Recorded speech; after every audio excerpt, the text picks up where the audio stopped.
This is Mimi the Alpaca, and I'm recording again in the AC, but this time to give you a content warning about the special podcast episode you're going to listen to right now.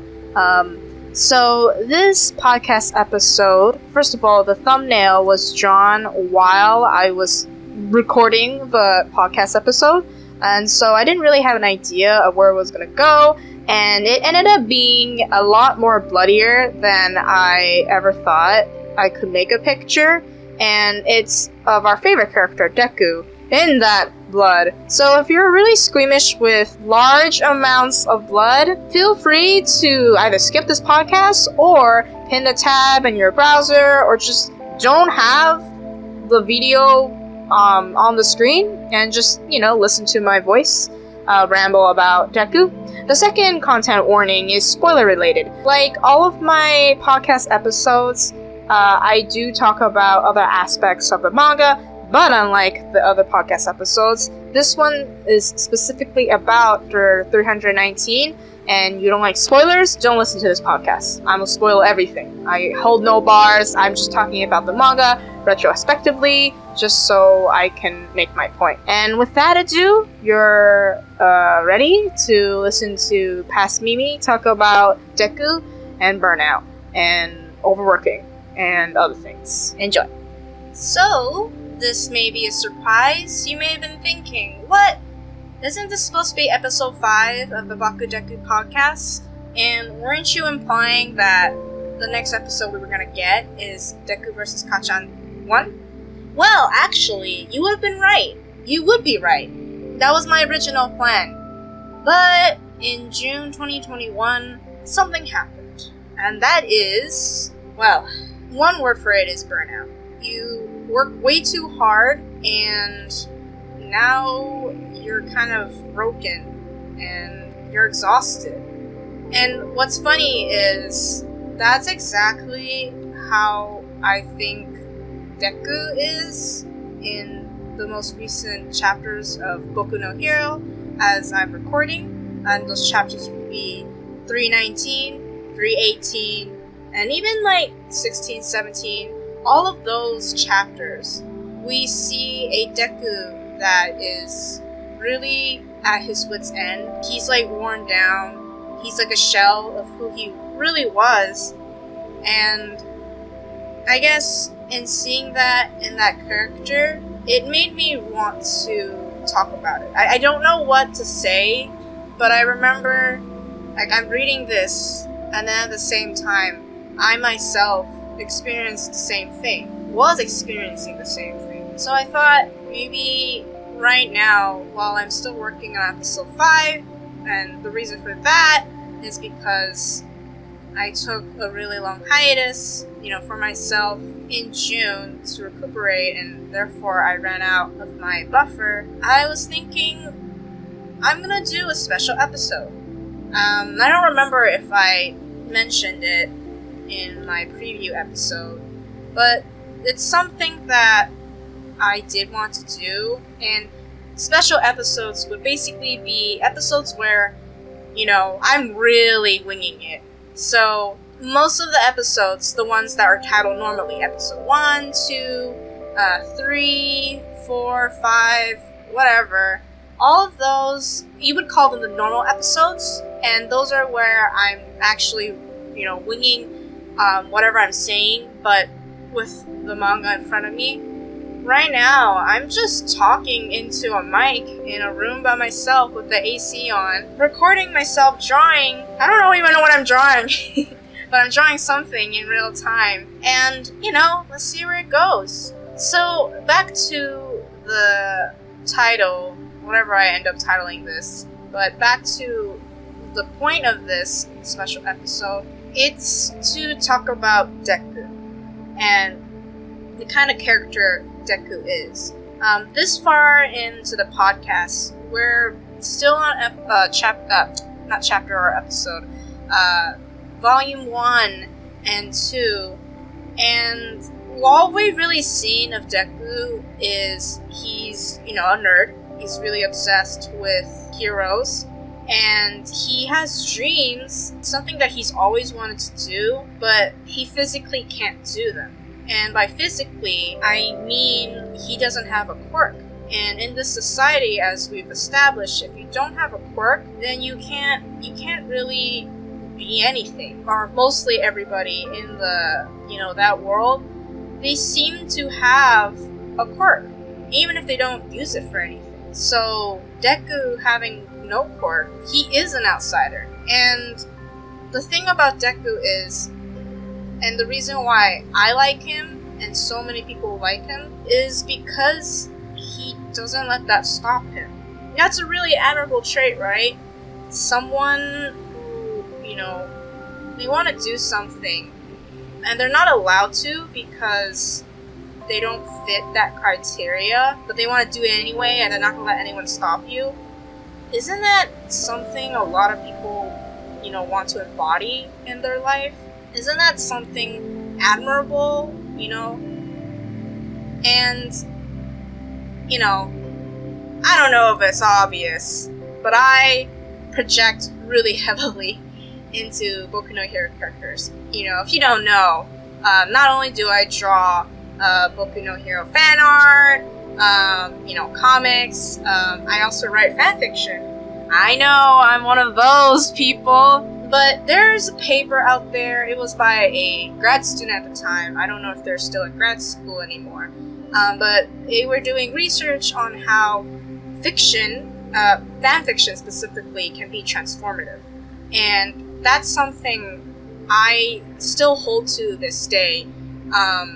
Because, I've experienced how transformative it could be, and I'm sure, for the few people or whatever number of people actually listen to me, talk about this OTP of mine, I'm sure you feel the same. Like, yes, you love these characters, you think them fighting is really cool, but you also, I think, probably see qualities of yourself in them, or there's qualities that you would like to have. Obviously, there's no one-to-one correlation, right? Like, I'm obviously not Deku. I don't have green hair, and I'm not gonna break my bones. I'm actually incredibly scared of pain. I don't like pain. It's reasons why I'll never get a tattoo, even though I feel like because I have friends who have tattoos now, and I've met people with tattoos, it's like, it's not such a bad idea. But there's also the whole, tattoos are permanent, mostly. And you can get them removed, but, it's supposed to be like a commitment, right? But most importantly, I can't handle pain, so it's okay. Tattoos are not for me. So, in that way, I'm different from Deku. I feel like Deku could probably get tattoos. He'd be like, yeah, that's okay. Yeah, my body is whatever. Just hit me up, bro. Just put the ink on. I'm scared of no pain. I've broken my ribs, my legs, everything. But there are other things about Deku that I see in myself, or things that I feel like I have trouble with in my life. And when I guess want to talk about it, Deku is a way for me to explore those. Even though he's a different kind of, he would be a different person than me in real life, and I still relate to him on some level, and as long as I relate to him on that level, I'm able to write stories where I can process my own trauma or explore certain ideas. So there's a story that I'm writing that's talking about, trying to reconcile the loss of connections, because I myself, in 2019, I lost I would call them a good friend when we were, still friends at that time, and they played a really important part of my life, but, things didn't work out, and we're not friends anymore, and even though it's, gonna be 2 years now since we've stopped talking, the effects still carry with me to this day, or I still carry the effects of not, being able to contact them as a friend, not, being able to go to them about things anymore. And I go to therapy. I'm a big advocate for mental health services. That being said, I think you do have to find, someone who, works well with you. I've had friends who they were seeing a decent therapist, but when they opened up about an aspect of themselves, like they were queer or like just something, the therapist would not be equipped to talk about it, or they'd be uncomfortable, and I guess it bleeds through, and it ends up not being like a good fit. Like, you need someone, even if they can't understand, to remain impartial and be able to give you like frameworks or tools to get through difficult moments in your life. And some people prefer a particular way of getting that. For me, I've had therapists that just let me talk. I've had therapists who would ask me questions, and they would be taking copious notes and really try to find out root causes to things. My current therapist right now, she's like a combination of both. They will give me like frameworks to problems I present. I've seen them take notes as well sometimes. But it's like a very like solution-based approach. One framework doesn't work, or if like one condition that they describe to me doesn't feel like it fits, that's okay. We just keep on trying until we find something. And the whole point is for me to be able to, I guess, process trauma and difficult events and, be able to live my life.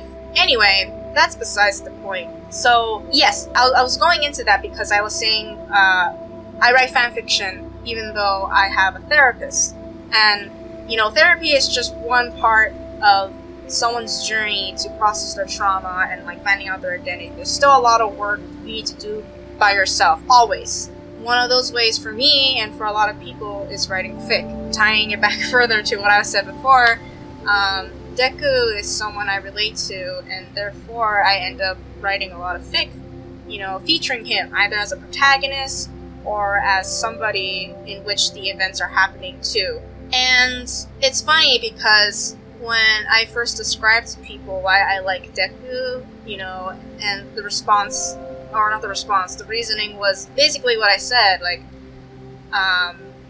the qualities I described about him earlier. So, he's someone that doesn't quite belong in society. He knows from a young age, like, he doesn't belong, and he's had to cope with that, and he's had to, like, stand strong and really advocate for himself when no one else could. So his family, we don't know anything about his dad, and then we have his mom, who clearly loves him and is, like, overprotective of him, but at the same time, she was like the other people in society. She was just like, you don't have a quirk, and so you can't become a hero, I'm sorry. And she discouraged her son.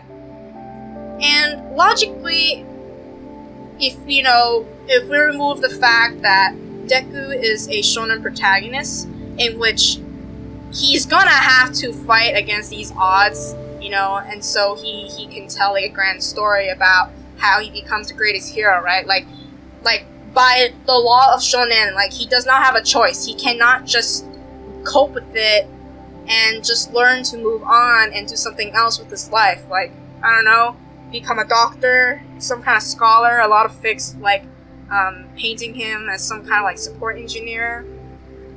But the law of shonen says that's not a thing that Deku can do. He must, like, fight for what he wants. That's the shonen way. And I, resonate with that. And I know a lot of people probably resonate with that as well. Again, isn't it admirable to fight for what you believe in, to fight for your dreams? I think I might have even said something to that effect in, like, episode 1. I think I talked about how I myself, I'm trying to be an artist.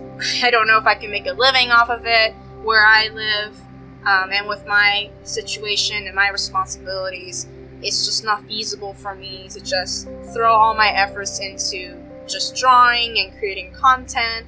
And I know that's the case for, like, a lot of, like, artists I've met and talked to as well. Like, a lot of people juggle multiple jobs just to quote-unquote work, on their passion. Like, that's, like, supposed to be, like, expected, you know, of where I come from.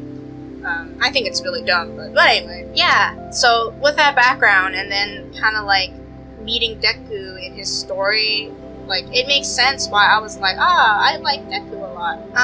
And also the whole hardworking aspect of his personality. He's the Deku that can do it. Gambarette, kanji no Deku. That's what Uraraka says, and that's what he repeats to Kachan in Deku vs. Kachan 1. And I think that's the mantra that, you know, he kind of lives by once he receives his quirk from All Might. And again, it's like, it's admirable. He's, you know, working really hard to get, you know, what he wants. He knows that he's at a disadvantage. He knows that, you know, if he doesn't work hard, he's gonna fail out of school and he's gonna lose his chance at this dream. For him, it's like he's been granted an opportunity, you know, it's like a miracle. There's no way he's not gonna waste it, so he's gonna throw everything he has into it. He's gonna, like, work himself to the bone. If you remember, in the training montages in the beginning, All Might gave him a plan, and he went above and beyond that. And, you know, we are supposed to admire that, but then, as the series goes on, we start seeing cracks in that aspect of his personality. Actually, Aizawa Sensei says it himself. He's just like, if you just, you know, give it all your all, you're gonna save like one person, but you're gonna be left, you know, as bones, you know, and then what you're gonna do? Then you'll really be useless, you know? And, you know, story-wise, that's like foreshadowing and a thing that the protagonist has to keep in mind, all of that. But it's also, I think, speaking to something very tangible in real life. So, again, I'm an artist, and I've talked to a lot of artists, and there's so many artists in this world. There's so many talented people. There's so many people trying every day to hone their craft, trying to get their name out, trying to find the audience that can help them succeed in what they want to do. And we're putting in all these hours, all this effort, like, at the expense of our abilities. You can look at any kind of, like, artistic or creative world, and, well, I guess you can argue any kind of industry, but especially in, you know, artistic and creative industries, because art is devalued even though it's everywhere. Like, art is something that you can exploit. You know, I'm sure people have heard, you know, about animation, even though they may not be animators themselves. They've heard about, like, MAPPA. I mean, not just MAPPA, but, like, just animation in general. Like, I've heard stories where you have animators putting in, like, insane hours, right? They're sleeping at their studios. They had, like, crunch deadlines. They gotta, you know, produce a ton of frames in a really short amount of time. If someone, you know, messes up, they're gonna have to go back and fix it. And the result for all that hard work and all that dedication is meager salary and more work, more projects. And eventually, everyone's working so much that becomes the norm. Even newbies have to conform to this norm. And this is not an original idea that I came up by myself. This is something, you know, I've observed, but also heard professionals, YouTubers, or art YouTubers specifically, but, like, you know, comic artists online. I think it was the comic artist for Namesake, and they were talking about how back in the day, 2 pages a week, that was like a wild and free idea. But now, with corporations capitalizing on the addictiveness of webtoons and webcomics, you know, that clickbait, like, just want more, and less for the artists. You know, Instagram, you know, I don't know if there's an artist out there that actually likes Instagram. I hate it. I have an Instagram. You can go ahead and follow it or not. I don't care. But it's a big corporation, and they, you know, we've all heard about the algorithm, and they have an algorithm where they prioritize, you know, certain activities that people do, you know, new features that they're trying to push out, people who do them more, you know, then they're gonna make their posts more likable, all of that. And then you'll hear people say like, oh, well, you just need to know how to work the algorithm, or like, you just need to be consistent, or you need to be da-da-da-da-da. And then you have some people saying like, well, to begin with, these platforms aren't really for artists. The system is against us. But if you put all that aside, there is one fact that remains true. And it's the fact that as an artist, you have to work hard. You have to work hard even if you don't belong. You have to work hard even if you have imposter syndrome. Even if you feel like, I can't draw. I don't know how to do lighting. I don't know how to do hands. That person over there can do hands better than me. That person over there can do lighting better than me. There's so many artists, so many people way better than me. But I'm gonna have to fight for what I want, for my dream. If I want to be an artist, it's always this contest of a passion. And you get rewarded very little for it. But what you do get rewarded, it encourages you, it enables you to pursue this hardworking ethic even more. And at some point, it's not hardworking, it's overworking. It's exerting yourself to the point where your body is not going to be able to keep up. And I wanted to make this special episode because I personally have struggled with overworking all my life. That's hyperbole. I started overworking when I was in high school, when my brain started developing and I realized, certain things about my economic situation and my family situation. And a part of me felt like, well, I'm already at a disadvantage. I need to work harder. That was the one thing that I kept in my mind. And that was the one thing people told me was good. Like, in high school, they rewarded people who worked hard. They equated grades to work hard, even if you didn't have to work that hard, right? But the mantra was, if in some way you seem that you work hard, then you are valuable. And now that I'm an adult, well, I've been an adult for a while, but as an adult and I'm in the working world, this is still true. And I feel like, for my day job, I feel this too. People who work hard, people who go extra and above and beyond, they're rewarded. And, in a way, it's like, yeah, of course you should reward people who go above and beyond.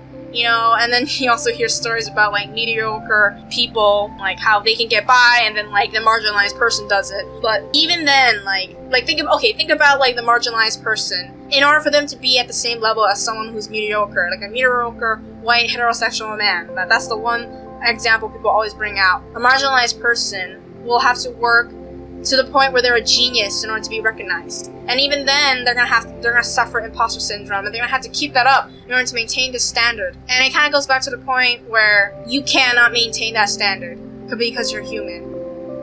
You are encouraged to. You're encouraged to work like a dog. You're encouraged to put 200% all the time because that's only when you're rewarded for it. That's only when the world tells you, I want to see more of you. I want to know more about you. But the more that you do it, in order to stand above everyone else, the more you have to overwork. So everyone is all encouraging each other person to overwork even more and more and more until at some point, like, the standard is impossible to maintain. And let me bring it back. All of this is related, okay? I'm going somewhere with this. All of this, isn't that very similar to the Deku and his role in Boku no Hero? Yeah, that's right. I'm about to tie it together. And this Deku, he's unhappy because I'm talking about him. But no, think about it. So the hero society that Deku, grows up in is a hero society that All Might helped create and uphold. And how did he uphold this? By becoming the paragon of hard work, of overwork, of becoming this one god that nobody can approach. But then, look at what happens. He loses everything, basically. He gets injured so badly that, even though he was so powerful at one point, when he was younger, he can't maintain the form that much longer. And, when he gives away that quirk to Deku to train him, slowly, bit by bit, he himself becomes obsolete. People tell him to step aside, don't get in your harm's way. Like, this is the man who gave his life away to you, or, a life away for all of you to uphold the society. But the minute that he can't provide that value anymore, he is cast aside. Like, you're like, okay, I get it. He doesn't have a quirk, right? So of course he can't be in the field with all of them. But just think about how that is structured in the story. That's the mechanic. And the worst part is, not only does he set this impossible standard for, himself to uphold, because he couldn't uphold it, right? His body gave out. And also for his colleagues, none of his colleagues. Endeavor, number 2 hero. Like, he can't approach it. If you compare the kind of symbol that All Might was and Endeavor is, there is no comparison. Endeavor, to me, doesn't even strike that same feeling of God in when I read. Like, yes, he has amazing fire powers. Yes, he's a veteran hero, but that's it. Like, he may be number 2, but the gap between number 2 and number 1 was so far apart. In the end, Endeavor is a human. He works hard, and he neglected his family for it, but, he's still way more human than All Might was in his prime. Anyway, so, back to this. I was saying, not only did All Might affect all of Hero Society, creating the highest possible standard that nobody, including number 2 hero, could match, it also passed this on to Deku, or rather not passed it on.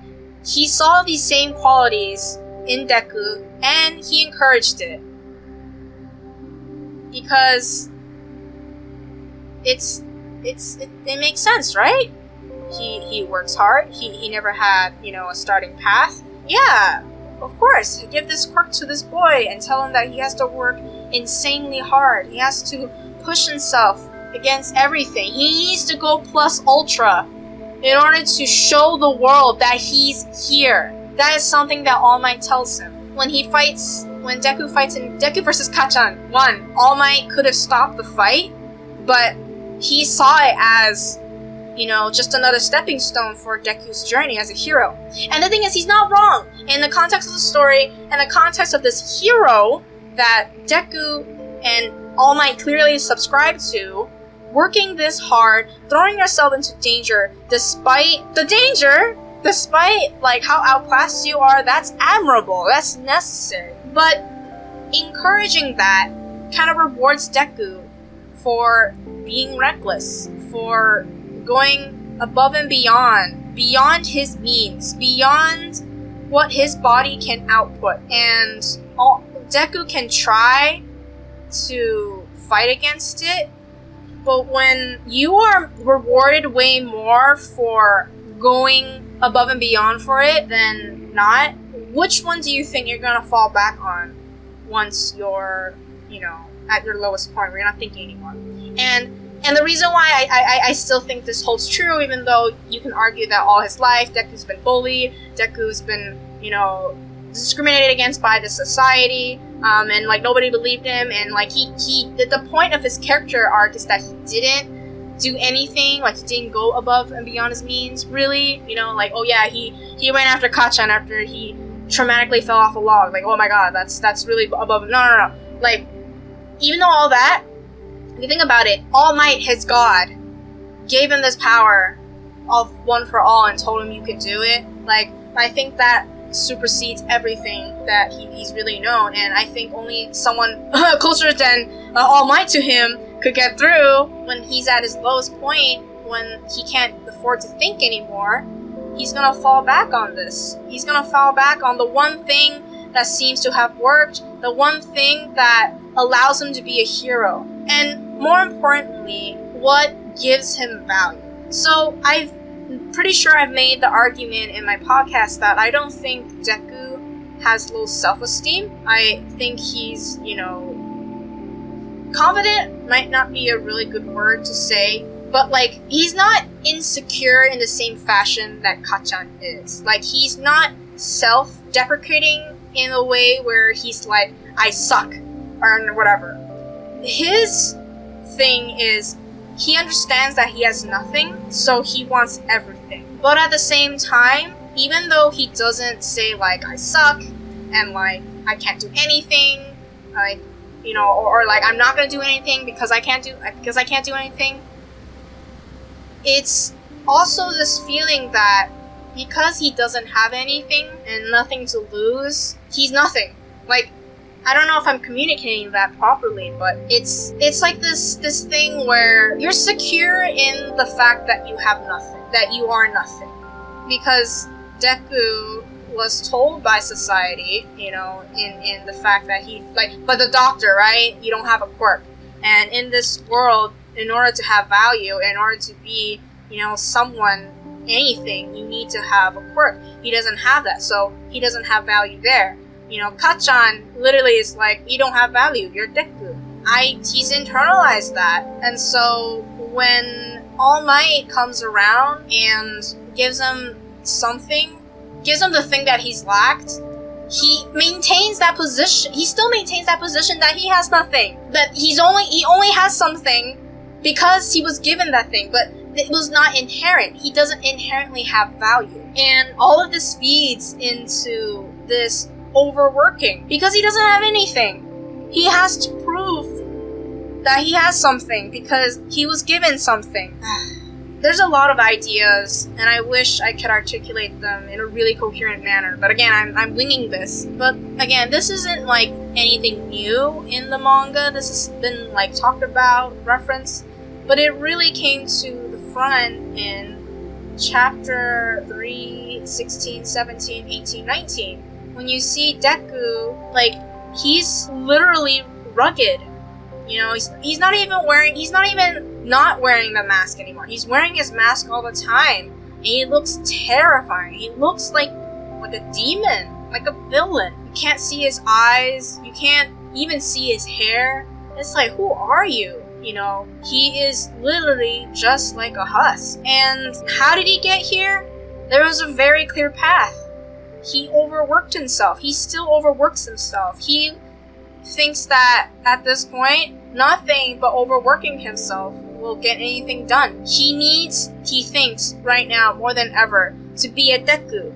And that Deku is someone who is nothing but can do it anyway, even though he has nothing. So you're gonna squeeze value out of nothing until there really is nothing. You know? So that really broke me. Well, it didn't break me, but I found it really timely to have read that when I personally was reaping the consequences.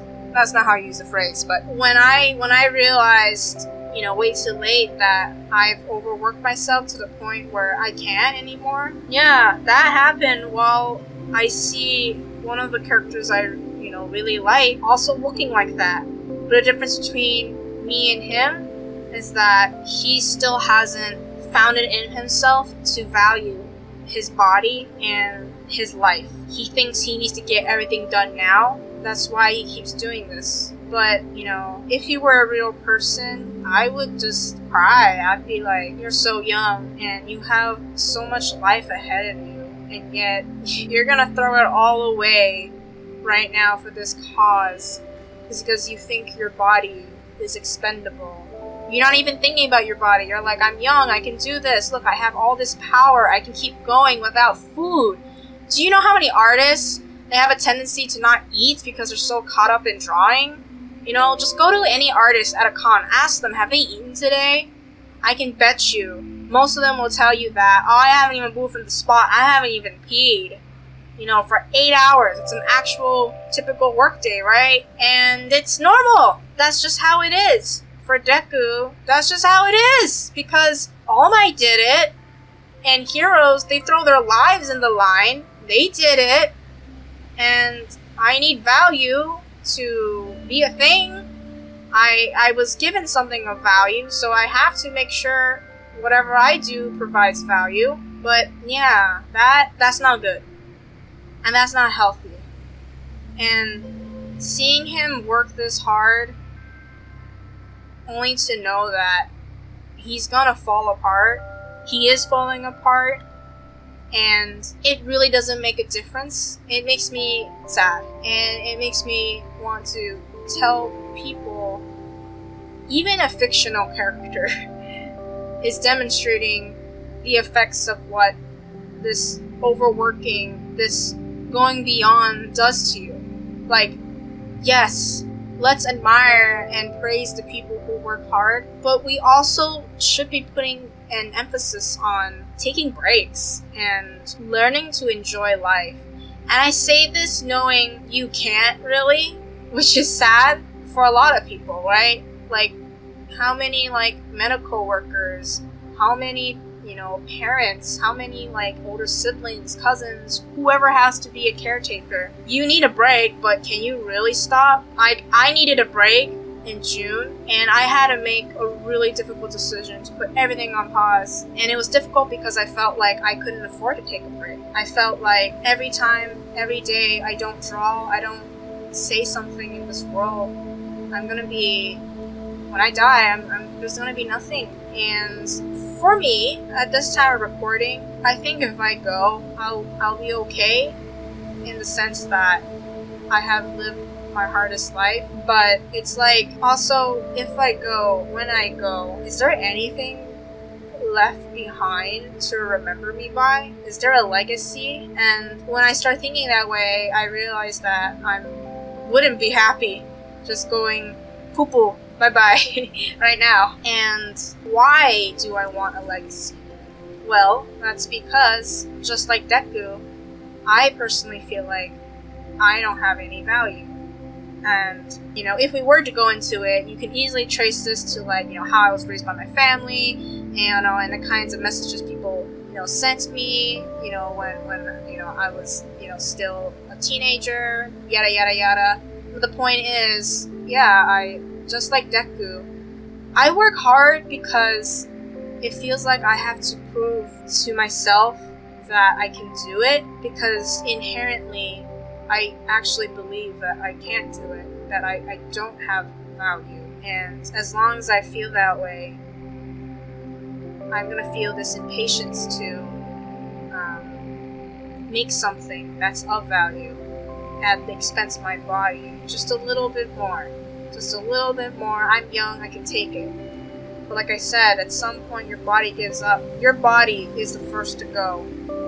And when it goes, it's not reversible. And at the end of the day, that free labor, the free art you created to put your mark into this world, because that's what everyone else is doing. That's the standard. That's the impossible standard we have all,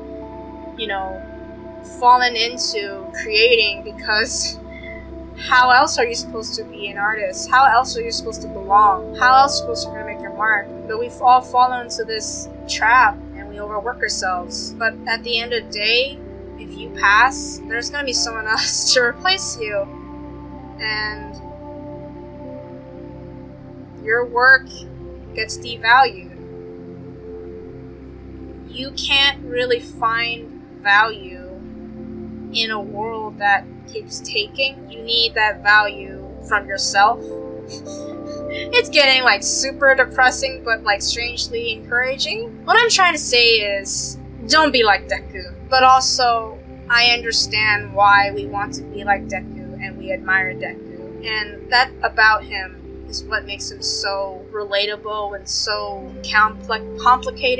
complex, and why seeing him so tired really affected a lot of the fandom. So I don't know how to end this, and I don't know how this will be received, but I really wanted to tie in what we're seeing with Deku into what happened in my life and how, again, timely it was.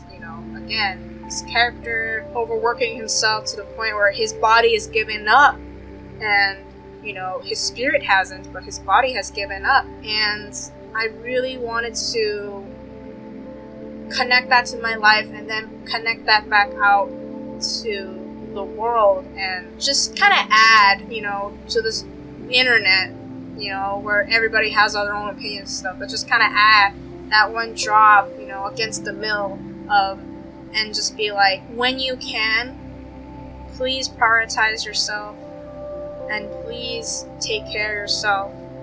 And by taking care of yourself, it's things like eating.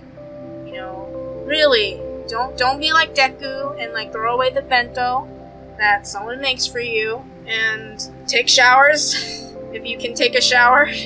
Not everyone has access to water, but if you have water and you have access to a shower, use it. and I say that as a joke. I know how hard it is sometimes to take a shower. Depression, yo. I live with it. I'm tired of living with it. But it's a thing. And yeah, but you need to do it. You need to, one thing at a time. Even if it's just washing your face, washing your hand, washing a finger, washing your teeth. Just do that, because no matter what you do in life, whether you fix plumbing, whether you fight villains, whether you draw Pokemon merch, whether you are, a computer scientist, it doesn't matter. Even if you produce nothing, that society can be like, yes, we can make profit off that. Yes, let us just engage in pure capitalism. Yeah, exploit everyone. Like, you are in a system, but you are still outside the system. You are not the system. And just take care of yourself. And, just relax when you can. Do the things you like, and it'll be okay. You are still you, even if you are just existing. You exist just by being you. That's all that matters. You are you. You are you. Deku is Deku. Deku is someone who can do things. He is nothing. But that's okay. He doesn't have to do something to prove that he's nothing to be something. That's it. That's the whole point of this. And with that, I'll end this special episode. See you in episode 5 when I get that out.